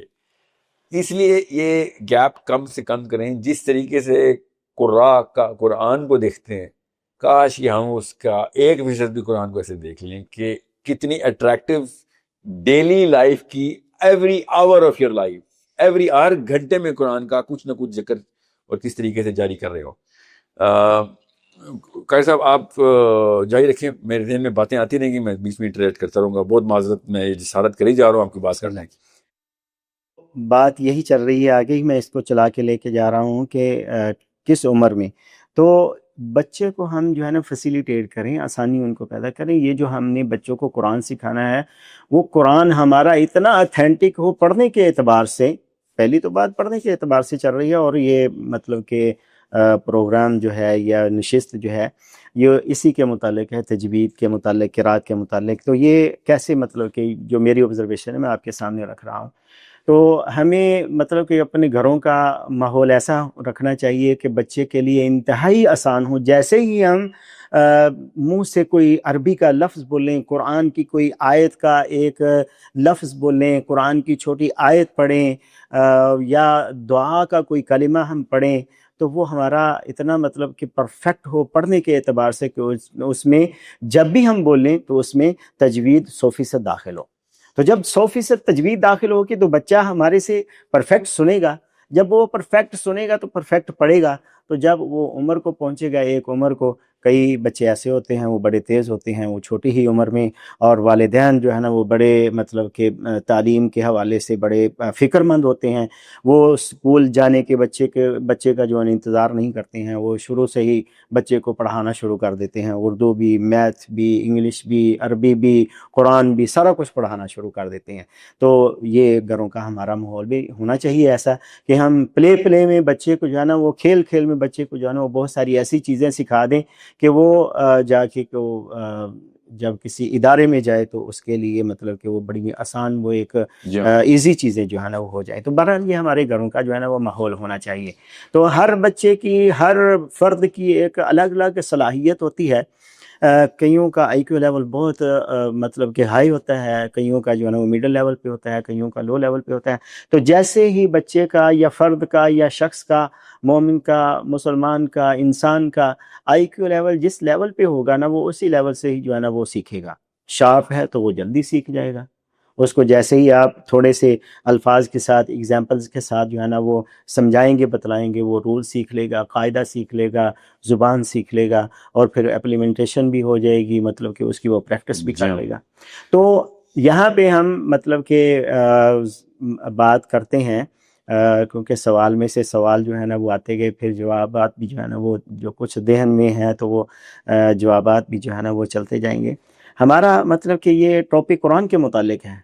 تو یاد رکھیے گا، قرآن کا لفظ ہے، لفظی معنی ہے کسی چیز کا بار بار پڑھا جانا، بار بار پڑھا جانا۔ قرآن تب قرآن ہے ہماری طرف سے جب ہم اس کو پڑھیں گے۔ اگر ہم دن میں مطلب کہ قرآن مجید پڑھتے ہیں، تھوڑا سا حصہ پڑھتے ہیں، تو ہمارا قرآن تھوڑا سا بہتر ہوگا۔ اگر ہم قرآن مجید سیکھ کے بھی، میں اپنی بات کرتا ہوں، تقریباً یوں کہہ لیں کہ ہمارا دن رات جو ہے نا وہ قرآن میں گزرتے ہیں، تو بسا اوقات ایسے بھی مصروفیت ہو جاتی ہے کہ قرآن بسا اوقات پڑھا نہیں جاتا ہے۔ بسا اوقات ہماری زندگی میں بھی ایسے آتا ہے، روزمرہ ذمہ داریاں، معاملات الجھ جاتے ہیں، تو ایک دن نہ پڑھا، دوسرے دن نہ پڑھا، تیسرے دن پڑھا، ہم سے نہیں پڑھا جاتا ہے، تو عام انسان اس کا کیا لیول ہوگا؟ قرآن مجید کو ہمارا مطلب کہ تب تک وہ ایک ہمارے مفسر گزرے ہیں، اللہ ان کے اوپر کروڑوں رحمت نازل فرمائے، جنت الفردوس میں اعلیٰ مقام نصیب فرمائے، وہ اپنے اوپر انہوں نے لازم کیا ہوا تھا کہ تب تک وہ ناشتہ نہیں کیا کرتے تھے جب تک وہ قرآن کا ایک سپارہ نہیں پڑھ لیتے تھے۔ وہ حافظ قرآن تھے، میں نام لے دیتا ہوں، عبدالسلام بن محمد بٹوی رحمہ اللہ رحمۃ واسعہ۔ انہوں نے اپنی زندگی کے اوپر، اپنے آپ کے اوپر لازم کیا ہوا تھا جب تک میں سپارہ نہ پڑھوں تب تک ناشتہ نہیں کروں گا۔ تو قرآن مطلب بات کرنے کا یہ ہے، آپ قرآن سیکھ لیں، تجوید کے ساتھ سیکھ لیں، ٹھیک ہے نا، اس کو اچھا پڑھنا سیکھ لیں۔ جب تک آپ اس کو اچھا پڑھتے نہیں رہیں گے آپ کا قرآن بہتر نہیں رہے گا۔ جتنا آپ اچھا پڑھیں گے، مشق، سوال اس کے جو ہے نا سوال یہ کہ مشق کتنی ہونی چاہیے؟ بھائی جتنی آپ قرآن مجید کی مشق کر سکتے ہیں آپ اتنی کریں۔ اگر میں سجیسٹ کرتا ہوں کہ ہر مسلمان کو، ہر قرآن والے کو جس کے گھر میں قرآن ہے، اس کے ساتھ قرآن کا تعلق ہے اور وہ قرآن والا بننا چاہتا ہے، کم از کم 1 گھنٹہ، 24 گھنٹوں میں 1 گھنٹہ قرآن مجید وہ ضرور پڑھے۔ اگر وہ سیکھ رہے ہیں تو سیکھنے کی پریکٹس کرے کم از کم، اور 1 گھنٹے میں کتنا جو ہے، ہم دیکھیں کہ ایک لفظ جو ہے نا یہ کسی بچے کو مشکل نہیں آتا ہے، ہم اس کو سکھاتے ہیں، نہیں پڑھا جاتا ہے اسے، ہم 1 مرتبہ، 10 مرتبہ، 20 مرتبہ، 100 مرتبہ، 200 مرتبہ، پھر بھی نہیں پڑھا جاتا ہے۔ پھر ہم جو ہے نا وہ، میں نے بہت ساری جگہوں سے، مطلب کہ میرا تو یہ فیلڈ ہے، تو میں کہتا ہوں کہ کسی قرآن میں بہت سے ایسے الفاظ ہیں جو مشکل ہیں، ایک نئے سیکھنے والے کے لیے انتہائی مشکل ہوتے ہیں، تو ہم اس کو جو ہے نا وہ ہمارے اساتذہ نے ہمیں سکھایا کہ اس کو جو ہے نا یہ آپ اس کو پارس میں کر لیں، آپ اس کو پارس میں کر کے پھر اس کو جو ہے نا وہ سکھا دیں، لیکن سکھائیں، تب تک سکھاتے رہیں، یہ میرا جملہ یاد رکھیں آپ، تب تک استاد کو جو ہے نا وہ سکھانا چاہیے، اور والدین میں سے پڑھ کے وہ اپنے بچوں کو سکھائیں، تب تک سکھاتے رہیں، دن، مہینہ، ہفتے سکھاتے رہیں، جب تک وہ پڑھنا صحیح نہیں سیکھ لیتا ہے۔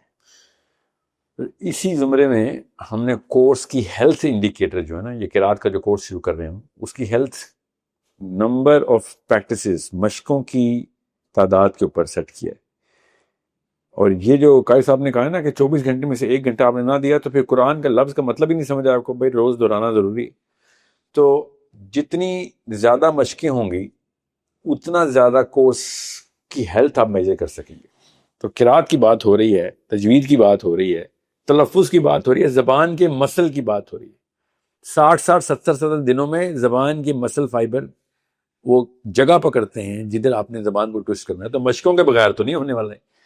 تو آپ کو شروع دن سے ہی سیمسٹر وائز لیسن پلان ہم ڈیزائن ہی مشقوں کی تعداد سے کر. سو جتنی زیادہ مشقیں ایک کورس میں ہوتی ہیں تجوید کے یا تلفظ کے یا قرات، اتنا زیادہ اسٹرانگ وہ کورس ہوتا. سو یہ کسی بھی شک میں مت رہیے گا کہ قرآن کا مطلب ہی اس کو بار بار پڑھنا ہے. تو قرآن کا مطلب ہی مشق ہے اس کتاب کو پڑھنے کی.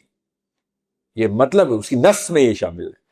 سو یہ کورس کس طریقے سے ڈیزائن ہوا وہ آپ کی اسکرین پہ آ رہا ہے.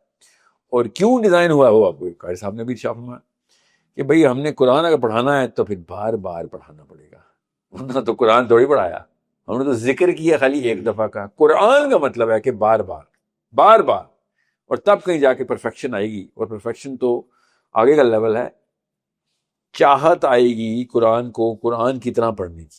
وہ ہے وہ لیول جس کے اوپر ہم چاہ رہے ہیں کہ ہمارے بچے سٹارٹ میں ہی آئیں، اور ہماری مائیں اور ہمارے باپ، ہمارے بھائی، ہماری بہنیں روز قرآن کی چاہت کی پریکٹس کریں. وہ دل خود ہی منور ہو جاتے ہیں جن کے سامنے آنکھیں قرآن داخل کرتی ہیں ان کے اندر، جن کی زبانیں ہلتی ہیں اللہ تعالیٰ کے کلام کو پڑھتے ہوئے. تو دل خود ہی منور ہونا شروع ہوتے ہیں. اور پھر آہستہ آہستہ آپ کو قرآن آپ کے پارٹ آف لائف، آپ کا لائف سٹائل بن جاتا ہے.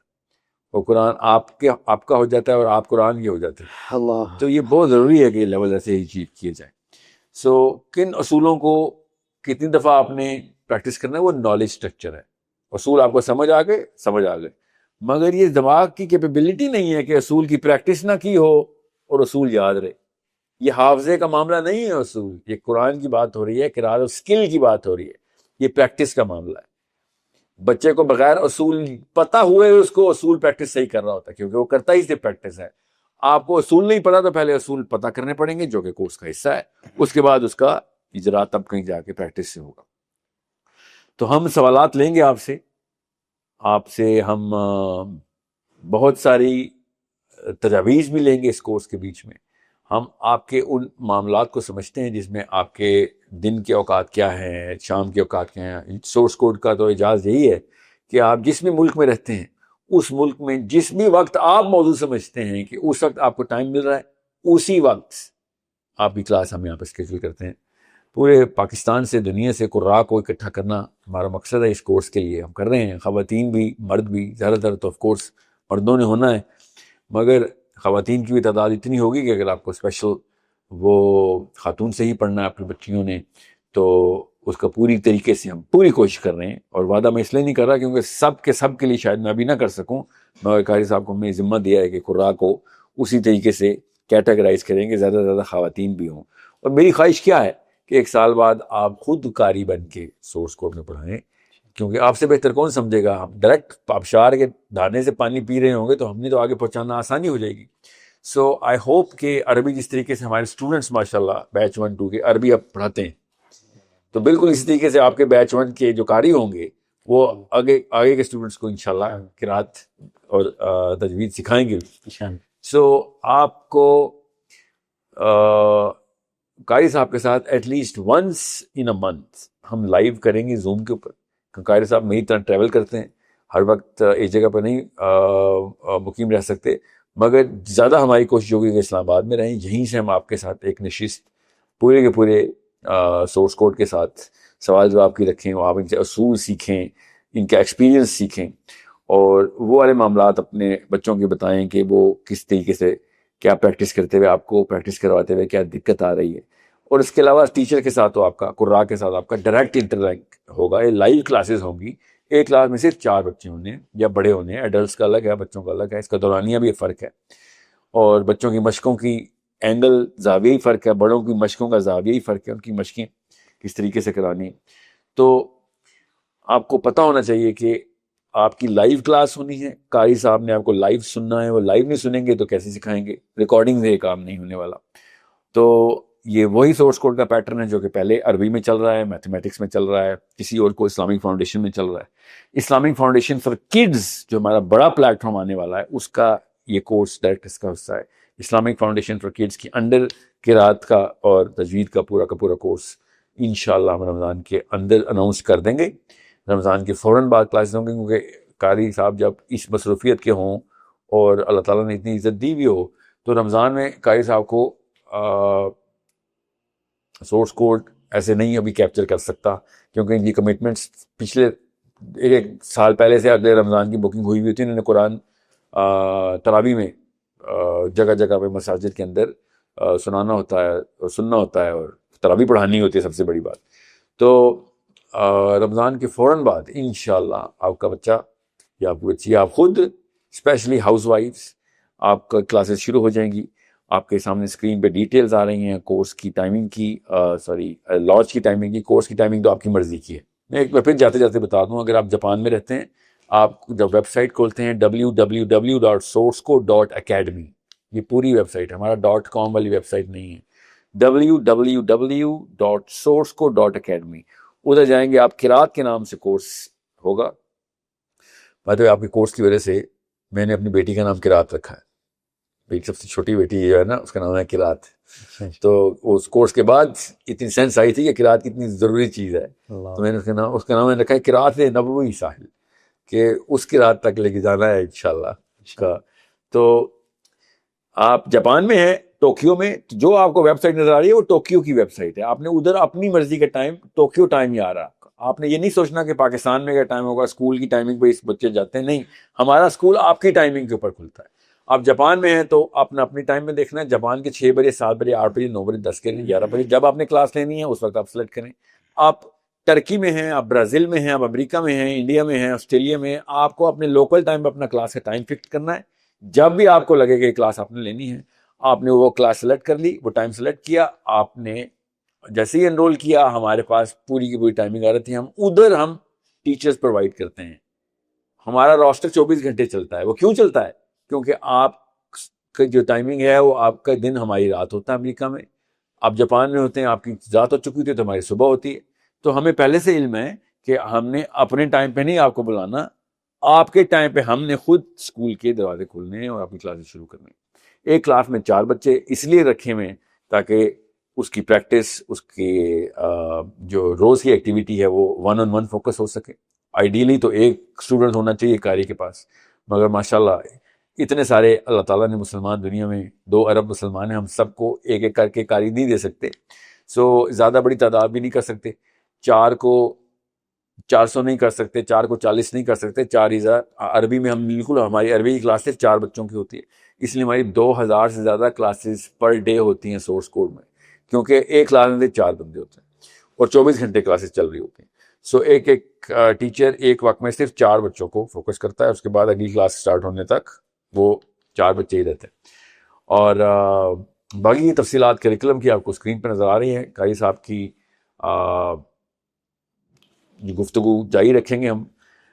قاری صاحب, ایک میں جس کو بالکل بھی نہیں پتا ہم کیا باتیں کر رہے ہیں, اس کے لیے میں کچھ مثالیں آپ سے چاہوں گا کہ قرآن کو پاکستانی جب غلط پڑھتا ہے, اس کو پتہ ہی نہیں ہوتا, تو اس کو کیسے ہم سمجھائیں. جیسے آپ نے نا پہلی دفعہ جب ہم آئے نا تو الحمدللہ کے ساتھ ہی آپ نے کہا تھا تمہیں پتہ ہے اس کا مطلب کیا ہے, پہلا جملہ آپ کا یہ تھا, کیونکہ ہم تو پڑھتے ہی سورہ فاتحہ تھا اس کے پاس. تو ہم نے کبھی سوچا بھی نہیں کہ اردو میں ہم یہ غلطی کبھی سوچ بھی نہیں سکتے کرنے کی. میں آپ کو ایک ایسا لفظ بولوں جس کے 2 مطلب ہوں, تو میں جان کے وہ والا مطلب اصرار کر کے اینگل ہی ایسا جملہ کروں گا کہ آپ دوسرا مطلب نہ لے لیں, تو آپ کی تقریم میں کمی نہ آ جائے, آپ کے ذہن میں کوئی اور مسئلہ نہ آ جائے. تو میں جان کے اپنا جملہ ہی ایسا رکھوں گا جس میں اگر ایک لفظ کے 2 مطلب بھی ہیں تو آپ کو وہی مطلب پہنچے جو میں چاہتا ہوں کہ آپ کو پہنچے. اور قرآن کے اوپر ہم نے بالکل نعوذ باللہ کھیل بنا دیا کہ الحمدللہ بھی بول دیں تو ہمیں لگے کہ اللہ کا تو پتہ ہے میری نیت کیا ہے. تو اللہ تعالیٰ کو پتہ ہے کہ نیت, اللہ تعالیٰ نے یہ قانون رکھا ہوا عربی کا. اللہ تعالیٰ نے قرآن میں خود ارشاد فرمایا کہ کسی وجہ سے یہ قرآن عربی میں میں نے نازل کیا ہے. قرآن عربی میں نازل ہوا کہ آیت اللہ نے خود ارشاد فرمائی کہ تم سمجھو تو صحیح کہ کسی وجہ سے اس زبان کا انتخاب ہوا ہے.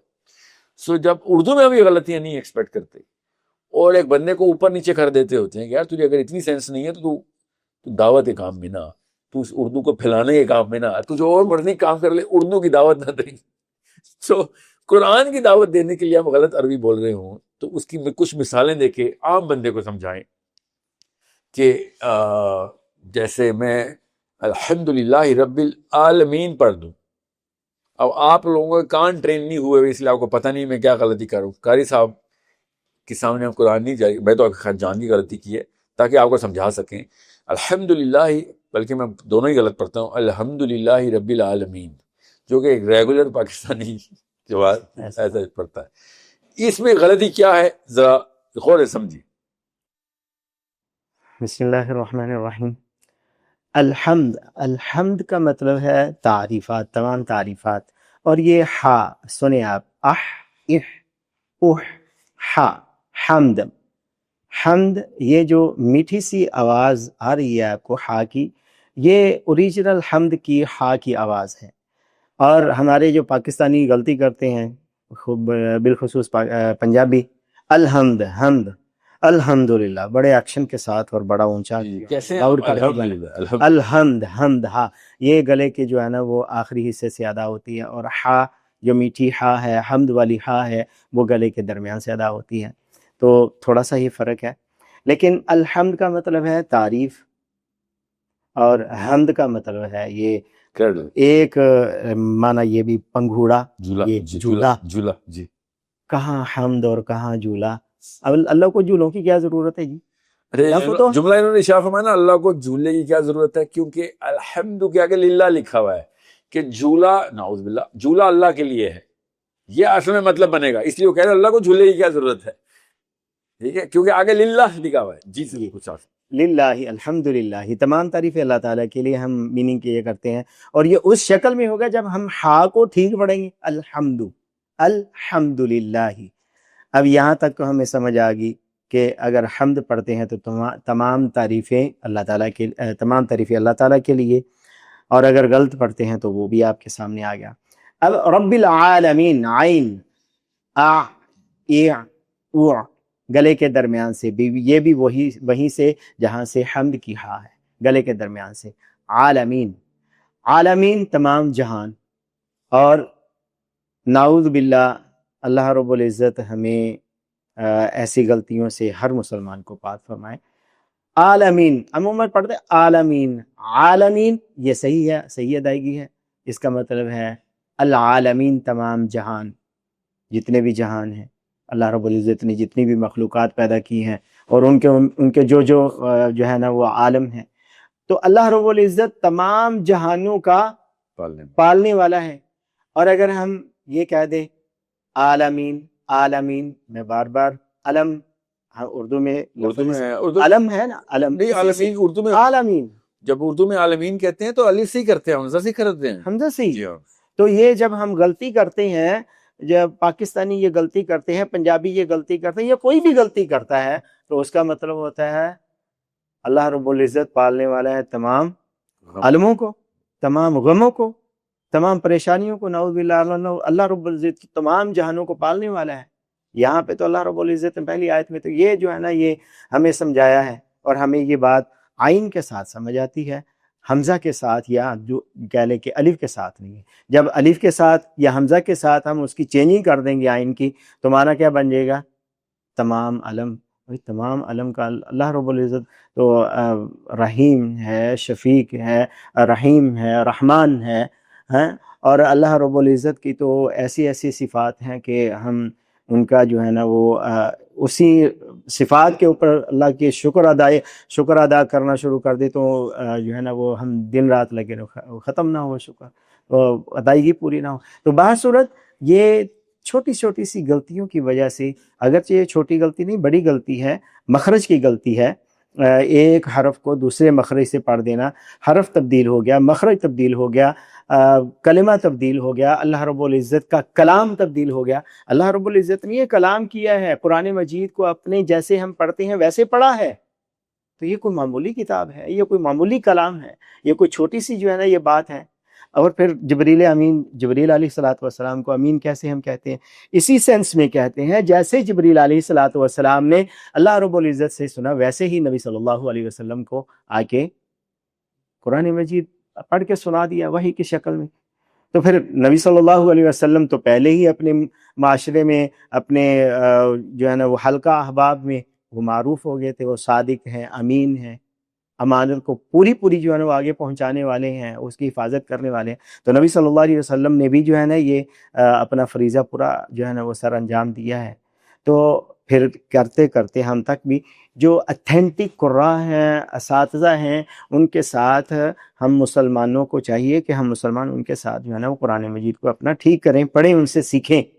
اور پھر اسی طرح جس طرح اللہ رب العزت نے فرمایا الذین آتیناہم الکتاب یتلونہ حق تلاوتہ اولئک یؤمنون بہ، اللہ رب العزت کہتے ہیں کہ جن کو میں نے کتاب دی ہے وہ اس کی تلاوت کرتے ہیں، ایسے انداز سے تلاوت کرتے ہیں جس طرح تلاوت کرنے کا حق ہے، اس حق کو پورا کرتے ہوئے تلاوت کرتے ہیں۔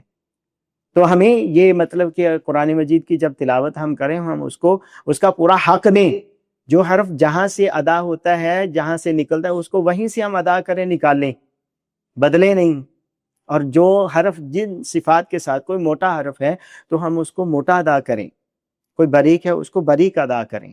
ایسا نہیں ہے کہ ہم اپنی مرضی سے جیسے مرضی ادا کر دیں۔ جیسے مرضی ادا کر دیں گے تو وہ پھر قرآن تو نہ ہویا، وہ پھر ہم اپنی کلام ہوگی۔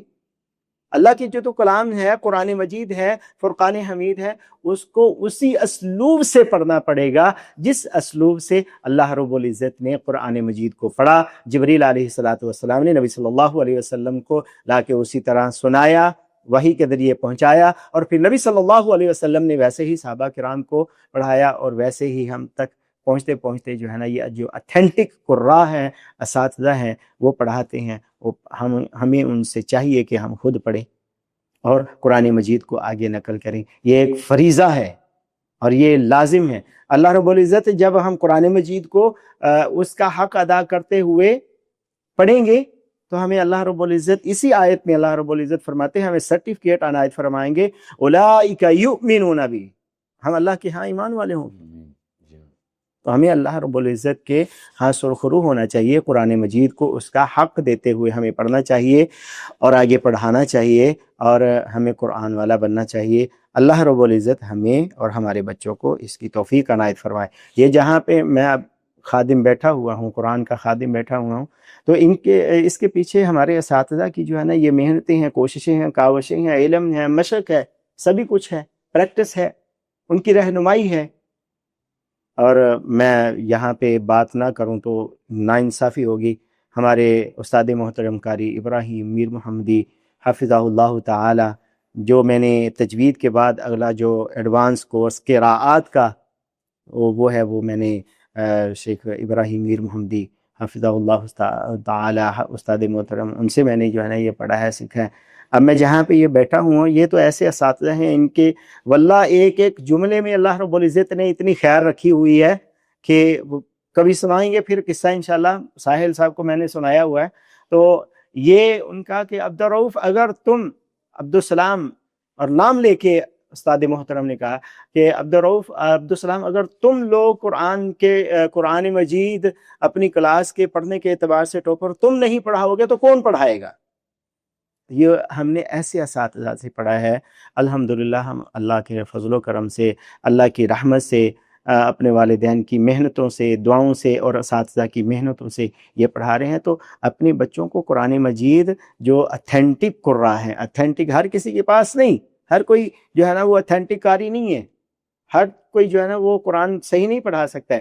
آپ کو اتنی اویئرنیس ہونی چاہیے، جیسے ساحل صاحب کہہ رہے ہیں کہ ماں کو چاہیے، باپ کو چاہیے کہ وہ کم از کم جو قرآن مجید کے پڑھنے کے، سیکھنے کے جو بنیادی اصول ہیں، ضوابط ہیں، قواعد ہیں، اتنا تو کم از کم ہمیں علم ہونا چاہیے۔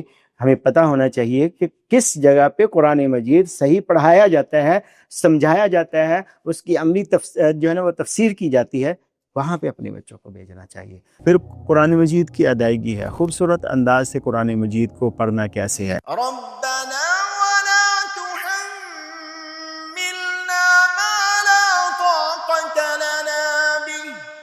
واعف عنا واغفر لنا وارحمنا